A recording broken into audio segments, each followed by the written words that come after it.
all Universal Orlando wanted was one day to get ahead of the news cycle, and wouldn't you know it, Disney swoops in and announces a whole new pavilion. Theme Park Wars.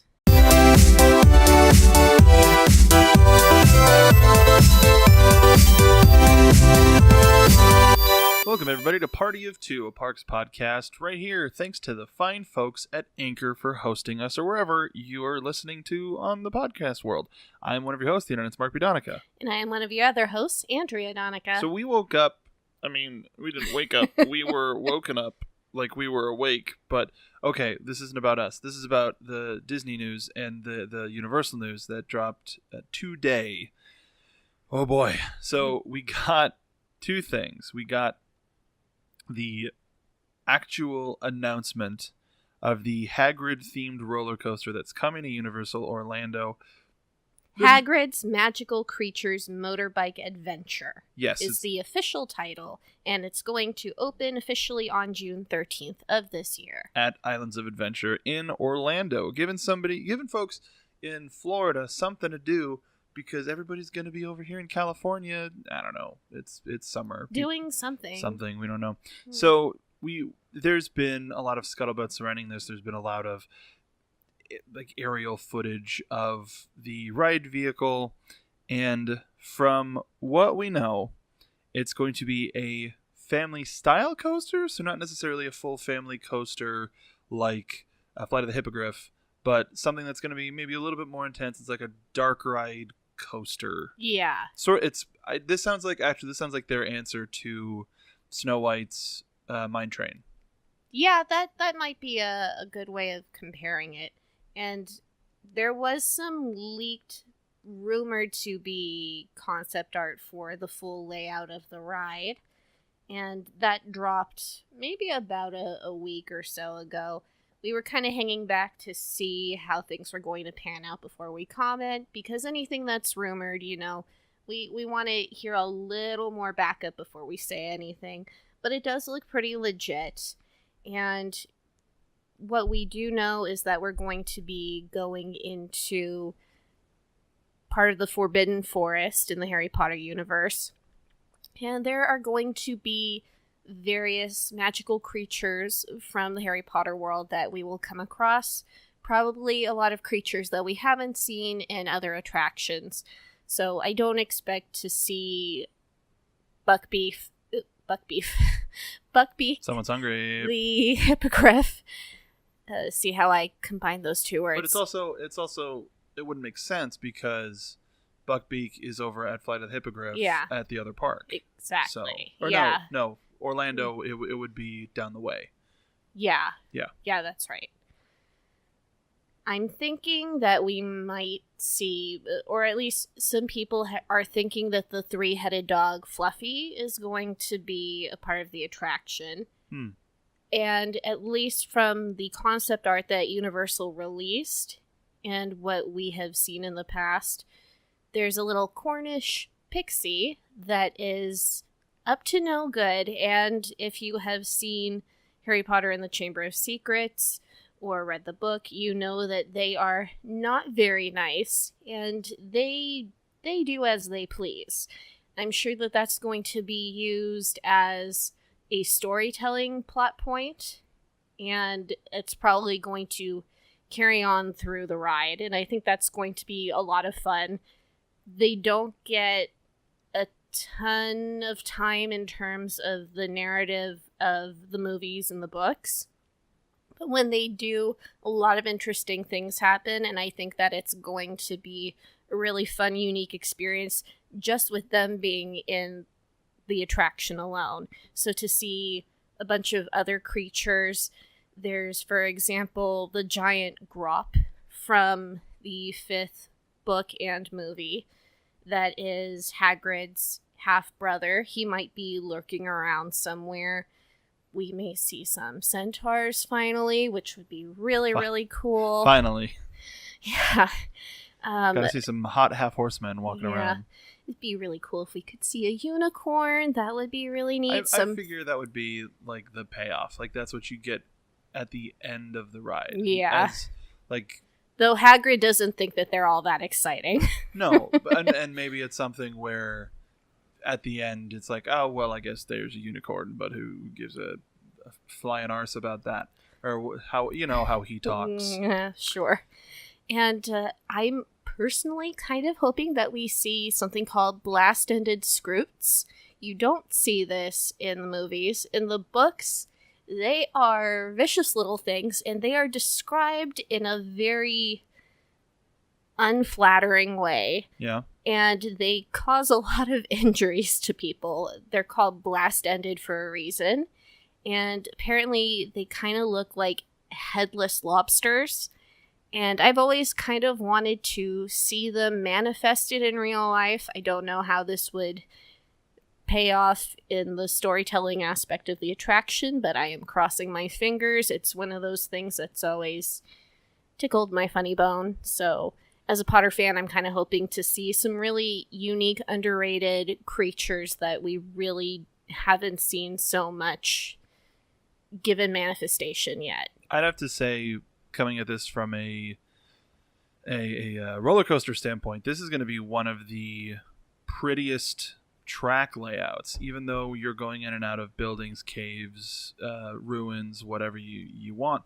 Even if there's any truth to this concept art, it's going to be gorgeous. There's this big pond, there's all of the forest, of course, there's going to be a lot of green. Yeah, there's a gorgeous lake in between. This is going to be a really lush roller coaster. The motorbike aspect is going to be a lot of fun for those who kind of casually follow the Harry Potter story but don't remember all of the details.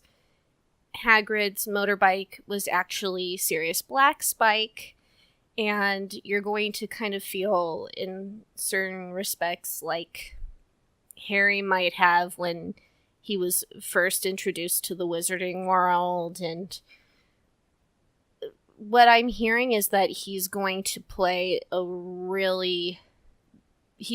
like the star of the attraction. Hagrid or Sirius? Hagrid. Okay. And I think that that's going to be really nice.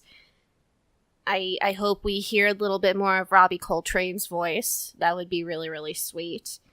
And I think that it's going to be nice that families are able to ride this coaster together, but it sounds like it's still going to be very much a thrilling ride. I think what I was trying to say before was we don't have roller coasters with this sort of vista. Like, even when it comes to Six Flags Magic Mountain, which is right up here, it's still the desert. Like, the High Sierra Territory area doesn't necessarily lend itself well to how the ride feels. I guess Tatsu would really be the only roller coaster that has any sort of, well, and Ninja, I suppose, too. But when it comes to roller coasters from our end of the country, I'm not as familiar with anything that's like this. I've seen stuff from Busch Gardens. The Beast and Son of the Beast, I know, have some greenery. But the budget will very much be seen. And even I have a feeling where even if this was just a roller coaster, there's no inversions or anything, but there's still I want to see more storytelling crossing with roller coasters, because like with the Gringotts Bank, that is more storytelling than ride. Yeah. The ride is just sort of like an extra thing. Like, we could have made this just a screen experience, but we're gonna whereas I think Transformers is a good mix between the two. Yeah. I would say it's their Indiana Jones, the Temple of the Forbidden Eye, except the Temple of the Forbidden Eye doesn't have screens. But how would Universal pay for in that small space? How would they pay for all of those giant robots? So with this, we get to see people have fun with robots again. Yeah, and animatronics. And one of the great things that we're hearing is supposedly there won't be any screens on this attraction. I really hope that that's true. Not too long ago, Universal was actually sending out questionnaires to guests asking point blank, are we using too many screens on our rides? And I'm pretty sure the resounding answer was yes. So I think that they've heard that loud and clear, and there's going to be a decent amount of animatronics. There's going to be a decent amount of creatures. Supposedly, at a certain point, the coaster is going to go backwards, so that's going to be fun. And you know what, that's interesting too, because over here in Hollywood, the Revenge of the Mummy goes backwards here, but over in Orlando, it doesn't. So this would be their answer to that? Yeah. So I think that that's interesting.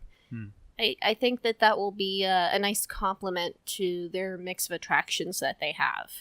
I'm hoping that we'll see some sort of incarnation of this out here in Hollywood at some point. But that's going to be hard. Like if they're planning to expand eventually. Sure, but then do we expand to do London and Gringotts and all of that stuff, or do we expand to have one extra ride? That's going to be a very interesting discussion. Yeah. Like if you get rid of DreamWorks Theater and Waterworld, you may be able to fit this ride in here, but it's a roller coaster. Yeah. As opposed to you stick a bunch of people in a room with a screen in front of them, which is how Universal has been getting a lot of their rides lately. So that's with a roller coaster, it's a completely different thing.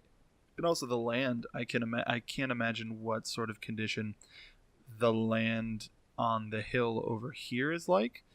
And even when it comes to the land over in Orlando with like the marshy soft, like they probably had to lay a lot of cement in order to flatten the space out and then build on top of that. Well, sure. And so that on a mountaintop is a lot. It's a lot. But we have been able to see that over here just with Flight of the Hippogriff, because they have that marshy moss sort of look and feel with the plants. Everything is very lush and green. When they build it, they're committed to it. Sure. But that's the thing, is they'll probably have to spend more out here than, well, they won't have to pay anything in research and development because that have already been done, but there's a lot more to lose. Like that, they'll probably have to go into City Walk. They'll probably have to lose a lot. Now, it makes sense for them to just sort of put the ride right on the other side of Flight of the Hippogriff, but that's where Waterworld is. So it's just a lot.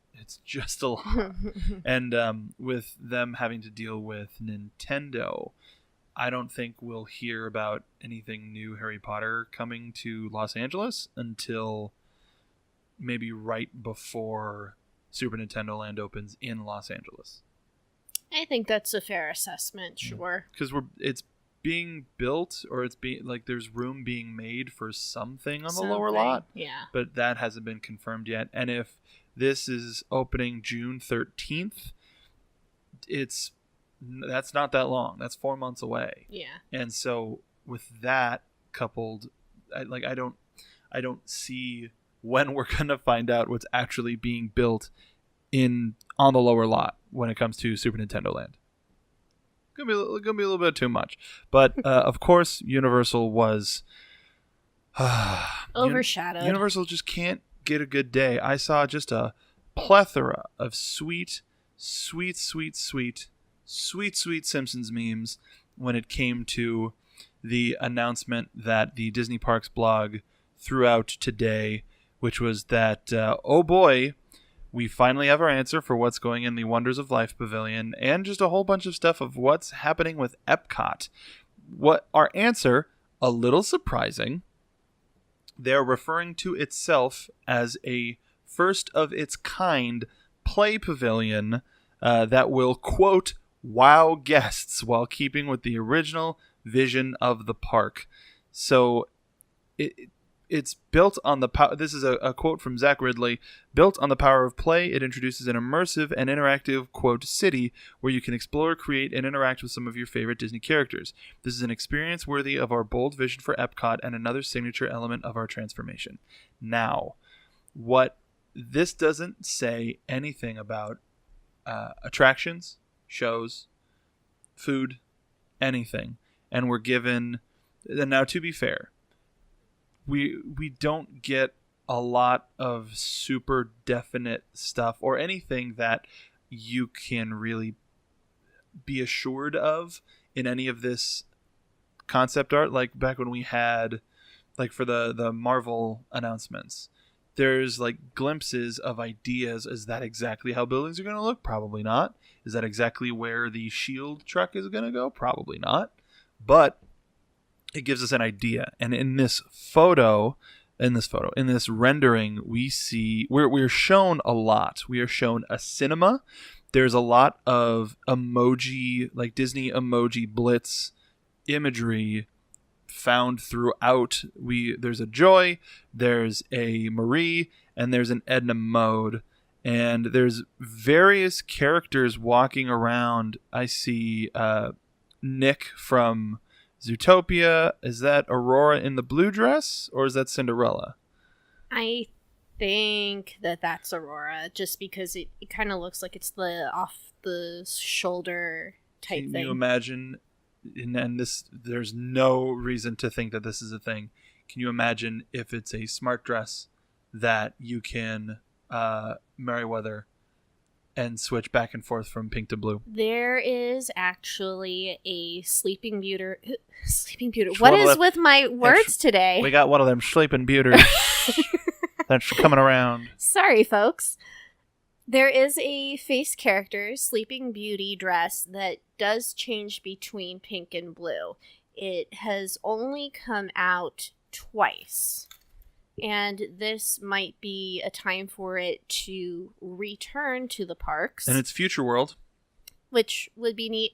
Something that a lot of people have been commenting on is the fact that we're getting extreme Wreck-It Ralph 2 vibes from this concept art. And I think that that's pretty spot on.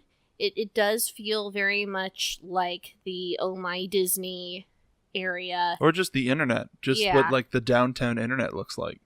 And I do think that it's really interesting that they're going with Walt's original vision of this being some sort of the city type area. Still not his original vision, but I think that is really interesting. I'm not seeing anything really particular. Like we see certain keywords. We see hotel. We see Wedway. Cinema. Let's play. And what do you think that this image here is? I keep looking at it. So near the left, next to the cinema, there is something there. It says dance. On one of the words that you can make out is dance, and I think that like a dancing sort of thing. The bars look like it could be like a pulsing sound, like I don't know what those are called, but just sort of like the meter, even just like the levels right here on our little H6 recorder, just like something that can bounce along to the music and be an extra addition to making the world seem that much more kinetic. And the thing that is noticeable, as I said earlier, no mention of attractions, but if they're focusing on play and they're using, so there's a lot of space. There is a lot of space that is gonna be unused because it's the pavilion. You go into Body Wars, you go into Frontiers, you go into all of the stuff that's on the outside walls that takes you to outside buildings that aren't under the big golden dome. But what are those going to be used for? What is any of that space going to be used for? We're getting absolutely no sort of indication on what that is. And let me bring the article back up because I don't remember them saying when specifically this was going to be ready, though I could be wrong. Did they say that this was going to be in time for the 50th anniversary for Disney World? The whole property. Yeah. So 2021 is the aimed year. Something that's interesting about this concept art as well, you notice for basically the entirety of the image that you're seeing, you see a big open space and seating area, and there is seemingly in front of the Let's Play area, there's a stage with dancers there. And Vanellope is she is. to the side, just kind of hanging out there. Well, it looks like she's jumping along. Yeah. Like she's giving a Mario woohoo sort of a thing. And it does appear to me that they're probably going to try to get people to maybe interact and dance along with shows that might be placed here. So still trying to get the body moving, but that's probably going to be the closest we're going to get to any sort of feeling of the Wonders of Life. Well, it's no longer going to be called the Wonders of Life Pavilion, and they haven't given an official title for what the pavilion's going to be called yet. Well, so a couple of things stand out. If you go back and listen to our What's Coming Next, blah, blah, blah, blah, we did something about the future of the Wonders of Life Pavilion, and I talked about how having some sort of a space for rest for parents, families, whatever. There's a big hotel sign right up front there. That is interesting to me. And with play, that comes into one of the things that I suggested, a VR attraction of some kind. Yeah. And that way because they've been experimenting with VR in the parks. There was a little bit of a presentation in Innoventions over here. And then, of course, they have the Void VR stuff that Disney has been partnering heavily with. And heavenly, sure. For Star Wars and for Wreck-It Ralph, and probably, I assume, for anything else that might be coming out. Yeah. But I think that the cinema could be future movies that are going to be opening up. That's going to be Epcot's answer to the formerly Bugs Life Theater and the formerly Muppets Theater, but for Epcot, and then that way you push people through there. But Let's Play, I can still see a VR attraction in some way, shape, or form. I wonder what the Wedway building is going to be. Yeah. Do you have any thoughts on that?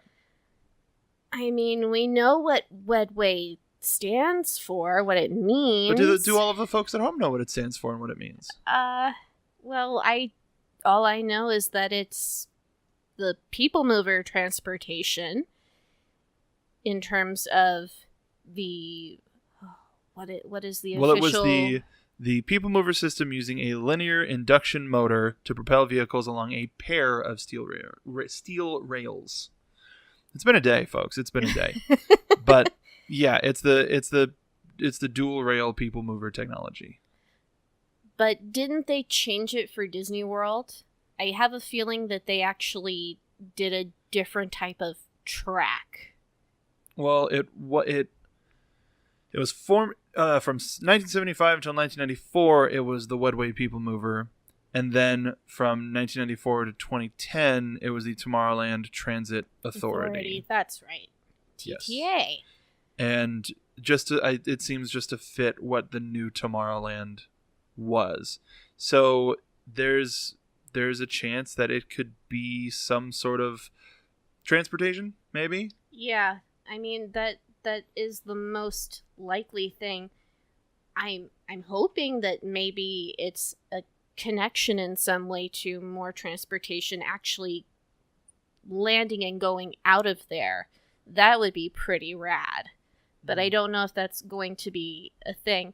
What I am seeing here on the concept art, there's something kind of behind the Wedway facade. Some sort of weird building type thing that seems to be coming up from the back. It's almost like... Are those the buckets? It looks like an air traffic control tower. Yeah. So it's not... I mean... Was Epcot on the list of Skyliner? I don't think it is, because there's a lot of easy ways to get to Epcot. Yeah. Then maybe that's a future expansion. Maybe. Something to add to the line. Who knows? But that would be That would be a weird place to... So imagine if the monorail here at Disneyland got off at the entrance to Star Tours. That's what that feels like to me here. but it looks like air traffic control. Wedway being there implies that there could be some sort of transportation-based thing in there. Like, what if this is a miniaturized version of Walt's original vision of Epcot? Like you were saying, what if some of the ideas are just sort of brought into this one pavilion, which then they can say, hey, Walt's vision is still alive, but then they can make more licensed attractions.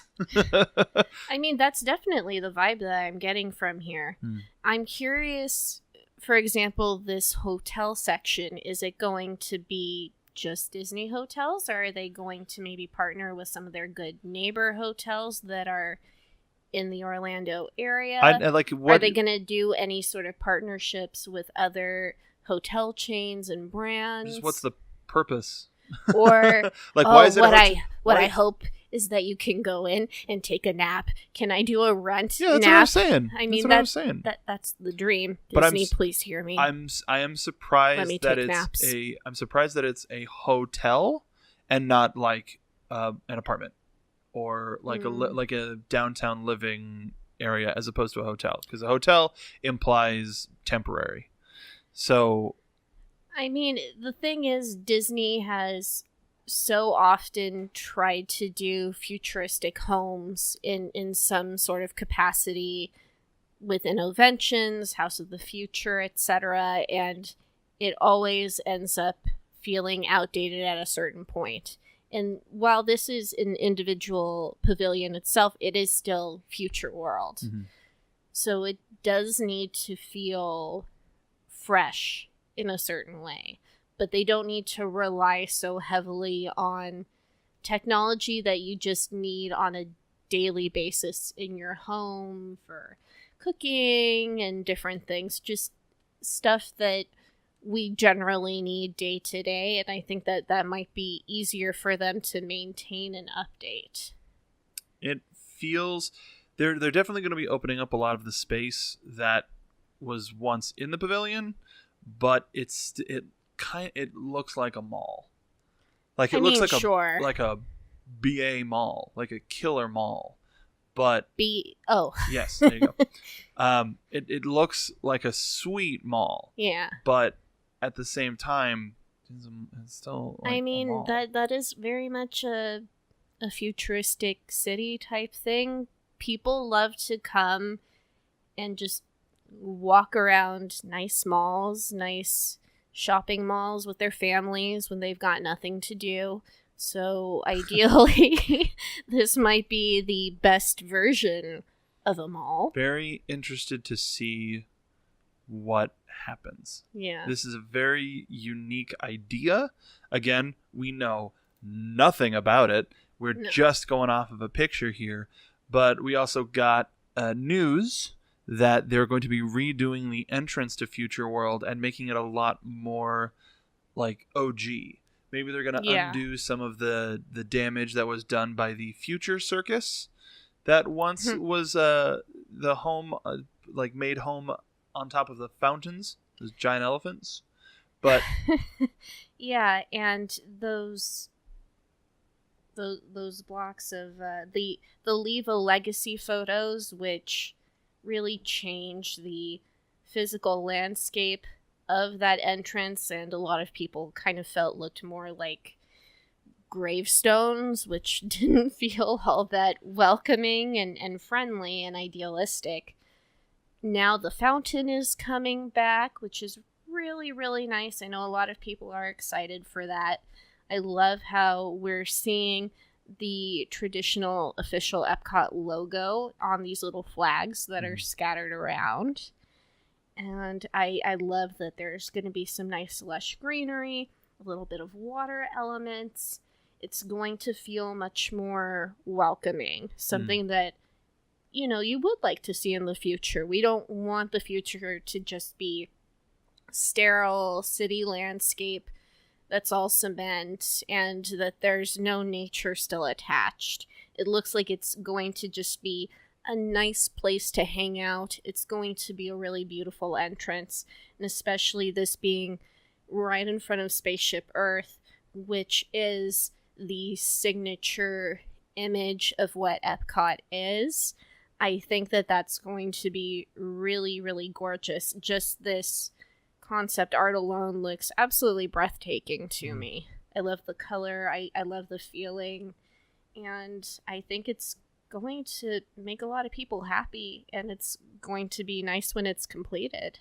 Yes, it's going to look absolutely beautiful, and it's something, it's a refresh. It's not, I think one of the major things that we weren't necessarily trying to attack in our episode about Maelstrom. No. But something that I know a lot of parks fans tend to have an issue with, and there's still a couple of people whose relationship I've had with has been sullied due to how they feel about various attractions being replaced and or updated, whereas something like this is a nice gesture. Yeah. It's not going to be the new hotness. I think what it is it's that people are realizing what the present and what the future mean, and looking so far into the future that you can't necessarily see what's in front of you is a detriment. And being able to think of the future 5 years from now, 10 years from now, as opposed to 40 years from now is a little bit more important, because we all don't have that much time. And it's not an original idea, it's challenging people to live today and not get trapped in stuff from yesterday or stuff from tomorrow. That's beautiful, Mark. But it's really like it's the experimental prototype community of tomorrow, not of 10 years from now. Yeah. This is something that we can achieve tomorrow. This is that is what I think the essence of Epcot is, and what Tomorrowland is the vague idea of tomorrow in 1986, blah blah blah. But no, this is stuff that can happen as quickly as tomorrow. There are medical advances, technological advances that are happening every single day that are getting us to this being our reality, and what Epcot is and has represented. So that I think the main thing with people upset that it's not the way it was that when they grew up, all of the stuff that has been updated, anybody who has experienced all of that stuff has been inspired by it. Generations, decades of people walking through any of these theme parks have been inspired. And so are the attractions ever going to be truly gone? Because, and now with YouTube, but even more so, people can be inspired and change what the future is instead of it stagnating. Sometimes we make missteps and have all the stuff that happened with Journey into Imagination. Like sometimes there are missteps, and future episode, trust me. Sure, but sometimes those mistakes can happen. Yeah. And sometimes we can get something like Test Track. We can get something like any of the attractions that are coming soon that have just been released. Like everything is a step towards a better future, and you can't stay stagnant. Yeah. You have to keep moving forward. I never look back, darling. It distracts from the now. And we're back on this concept art. And look, Edna Mode, is she going to be there? We don't know. Oh my gosh, what if it is a future... Okay, like you said, with the mall, shopping. Maybe Edna Mode is going to be your personal stylist. Oh my god. That's a lot of dialogue for Brad Bird to record. That's Brad Bird? Yeah. Oh my gosh. Hey, you didn't know that? No. Yeah, it's Brad Bird. Okay, my brain's exploding. Well, just like how, I can't remember the director of Finding Nemo, Andrew Stanton. Thank you. I said Andrew. Yeah, but that's what happened is he was like, I want Chris to sound like this, and they never found somebody, and they would why don't you just do it? It's stuff like that. So yeah, Epcot's gonna be pretty.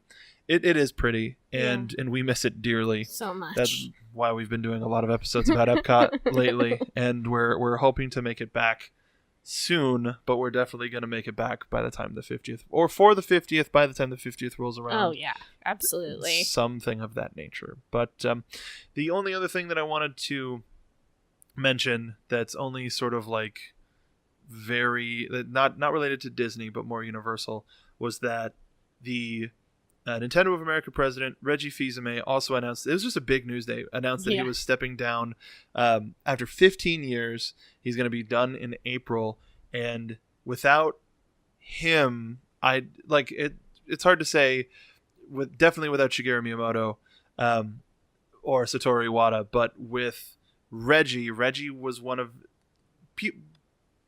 people don't necessarily put faces to various companies. Yeah. Reggie was one of those synonymous faces, and the fact that he can leave in good health and spend more time with his family is a wonderful bonus. And the only reason I bring it up is because maybe that leaves him more time to be a creative director for the theme parks. Maybe. Or a creative liaison where it's not, he doesn't have to run Nintendo of America. Yeah. But it's like, yeah, I mean, Mr. Miyamoto can't be there, but I can be there. I'm the Reginator, damn it. But I think that's going to do it for us here at Party of Two, yeah? Yeah, I think so. So we want to make sure that you head on over to tpublic.com/partyoftwo and pick up some sweet merchandise. We've put 2 new designs up there for Citrus Swirl fans and Pineapple Whip fans. Give it a look. Check it out. Party of Two Pod on TeePublic. And other than that, we're on social media. Yeah, you can find me at Dole Whip Drea on Instagram and on Twitter. And also, we're on Facebook. Yes. We have a Facebook page for Party of Two, Twitter subscribe. Party of Two Pod. We're on YouTube, and we're developing some stuff that's probably going to happen sooner than later for YouTube. So make sure to check us out over there. And you can find me at Mark B. Donica. But until next time, we will see you on the next ride.